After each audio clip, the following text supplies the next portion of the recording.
तो देखो आज की क्लास में हम लोग क्या देखेंगे, आर्किटेक्चर देखेंगे। 8085 में जाने से पहले हम आर्किटेक्चर देखेंगे। जो बेसिक हमारा आर्किटेक्चर होता है वो किस बेसिस पे डिवाइड होता है, ठीक है। तो क्या होता है कि depending on how the program and data present और store in a memory, there are 2 types of architecture, ठीक है। किस तरह से आपका डेटा और प्रोग्राम आपके मेमोरी में स्टोर है या फिर प्रेजेंट है, उस बेसिस पे क्या होता है आपका 2 तरह का आर्किटेक्चर होता है, ठीक है। यहाँ तक समझ में आ गया। तो आपका जो फर्स्ट आर्किटेक्चर है that is a Von Neumann architecture, ठीक है। वॉन न्यूमैन आर्किटेक्चर ये क्या होता है, इसमें आपका क्या होगा आर्किटेक्चर में, इस आर्किटेक्चर में क्या होगा, ये जो आर्किटेक्चर है आपका वॉन न्यूमैन आर्किटेक्चर, इसमें क्या होता है कि आपका जो प्रोग्राम और जो डेटा होता है एक ही मेमोरी में स्टोर होता है। एक सिंगल मेमोरी में क्या होता है, ये मेमोरी है मान लो, इसी में आपका प्रोग्राम भी स्टोर होगा, ठीक है, एंड डेटा ऑल्सो, ठीक है। प्रोग्राम और डेटा क्या होगा एक सिंगल मेमोरी में स्टोर होता है। यहां तक समझ में आ गया।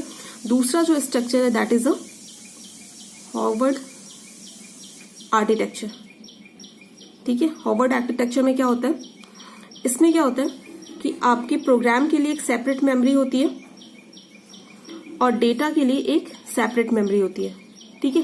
प्रोग्राम और डेटा क्या होता है अलग अलग मेमोरी में आपके प्रेजेंट होते हैं, ठीक है, स्टोर होते हैं। तो दिस मतलब जो वॉन न्यूमैन जो आर्किटेक्चर था उसमें क्या होता है आपका प्रोग्राम और डेटा दोनों एक साथ स्टोर होते हैं, ठीक है। और जो हॉवर्ड आर्किटेक्चर होता है उसमें क्या होता है प्रोग्राम अलग मेमोरी में स्टोर होता है और डेटा अलग मेमोरी में स्टोर होता है, ठीक है। तो यहां तक समझ गए कि जो वॉन न्यूमैन आर्किटेक्चर था उसमें क्या होता था प्रोग्राम और डेटा सेम मेमोरी में स्टोर होते थे, और जो हॉवर्ड आर्किटेक्चर है उसमें क्या होता था प्रोग्राम आपका डिफरेंट मेमोरी में सेव होता था और डेटा डिफरेंट मेमोरी में। समझ गए यहां तक। अब देखो अब क्या होता है, जो आपका वॉन न्यूमैन जो आर्किटेक्चर है इसमें क्या होता था, this architecture is digital computer architecture था ये, whose design is based on the concept of store program computer, ठीक है। ये किस लिए डिजाइन किया गया था, आपके प्रोग्राम को स्टोर करने के पर्पज से इसे डिजाइन किया गया था, ठीक है। जहां पे क्या होता था कि where program data and the instruction data are store in a same memory, ठीक है। जो प्रोग्राम डेटा था और जो इंस्ट्रक्शन डेटा था वो सेम मेमोरी में स्टोर होता था। इसे किसे डिजाइन किया था, this architecture was design by a famous mathematician that is एक मैथमेटिशियन थे, एक आपके मैथमेटिशियन थे और कौन था, और जॉन वॉन न्यूमैन, ठीक है। तो एक मैथमेटिशियन और इन्होंने, ठीक है, ये फिजिसिस्ट थे। तो एक मैथमेटिशियन और इन्होंने जॉन वॉन न्यूमैन ने मिलके इन 1945 में इसे डिजाइन किया था। समझ गए। तो इसमें क्या होता है कि आपका डेटा एंड प्रोग्राम और डेटा क्या होता है एक ही मेमोरी में स्टोर होते हैं। जो आपका हॉवर्ड आर्किटेक्चर है इसमें क्या होता है, ये किस बेसिस पे डिजाइन किया गया था कि this Howard architecture is a digital computer architecture whose design is based on the concept where the separate storage and separate bus for the instruction and data, ठीक है। इसमें क्या था, एक सेपरेट आपका स्टोरेज था, राइट, और मतलब जहां पे आपका क्या हो सके, आपका इंस्ट्रक्शन और जो भी प्रोग्राम और डेटा है वहां पे डिफरेंट जगह पे आपका स्टोर हो सके, ठीक है। तो बेसिकली क्या था, इसे ओवरकम करने के लिए, इस आर्किटेक्चर को ओवरकम करने के लिए ये आर्किटेक्चर आया, ठीक है। यहां तक समझ में आ गया। तो इसमें क्या होता है कि दोनों प्रोग्राम और डेटा अलग अलग आपके जगहों पे स्टोर होते हैं। अब हम देखेंगे कि इन दोनों आर्किटेक्चर में डिफरेंस क्या था। तो देखो फर्स्ट जो डिफरेंस क्या था, ये जो आपका था वॉन न्यूमैन जो आर्किटेक्चर था ये क्या था, it is a ancient computer architecture based on the store program computer concept, ठीक है। ये किस लिए मतलब किया गया था, आपके मतलब किस पर्पस के लिए किया गया था कि आपके जो भी कंप्यूटर प्रोग्राम है उसे स्टोर किया जा सके, ठीक है। तो ये एंशिएंट था और ये क्या था, मॉडर्न कंप्यूटर डिजाइन था।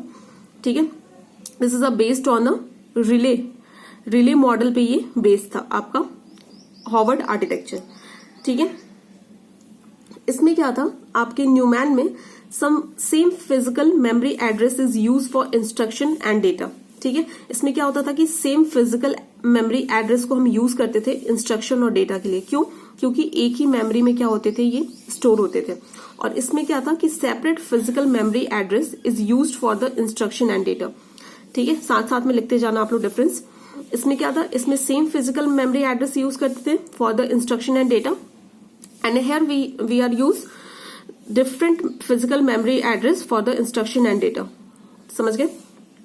अब देखो, अब क्या था कि जो ये था वॉन न्यूमैन जो आर्किटेक्चर था, there is a common bus for data and the instruction transfer.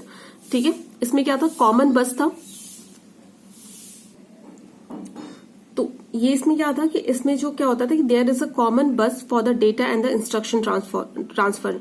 ठीक है, इसमें क्या होता था, कॉमन आपका क्या होता था, डेटा होता था, सॉरी बस होता था। बस क्या होता है, जिसपे आप डेटा एड्रेस वगैरह को क्या कर सकते हो, ले जा सकते हो। ठीक है, तो ये क्या होता है, there is a common bus for the data and the instruction transfer. और इसमें क्या होता था, separate buses are used for the transferring the data and the instruction. ठीक है, क्योंकि दोनों अलग अलग लोकेशन पे स्टोर होते थे, इसलिए हम क्या करते थे, एक सेपरेट इसमें बसेस यूज करते थे for the transferring of data and the instruction. समझ गए?